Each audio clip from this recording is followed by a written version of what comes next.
Detective news Angamaly night patrolling ന്യൂസിലേക്ക് എല്ലാവർക്കും സ്വാഗതം.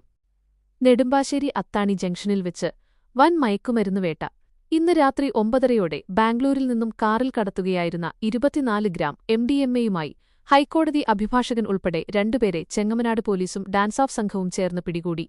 ലഹരിവിരുദ്ധ കാമ്പയിനായ ഓപ്പറേഷൻ തൂഫാന്റെ ഭാഗമായി നടത്തിയ പരിശോധനയിലാണ് ഇവർ വലയിലായത്.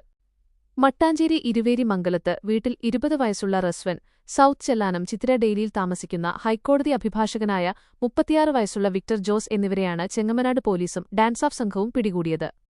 പ്രതികളിൽ ഒരാളായ വിക്ടർ ജോസ് ബാംഗ്ലൂരിൽ നിന്നും രാസലഹരി വാങ്ങി കാർ മാർഗം അത്താണിയിലെത്തിയപ്പോഴാണ് പോലീസിന്റെ പിടിയിലാകുന്നത്. കാറിന്റെ ഡാഷ്ബോർഡിൽ പ്രത്യേകം തയ്യാറാക്കിയ രഹസ്യ അറയിലാണ് ഇവർ MDMA സൂക്ഷിച്ചിരുന്നത്.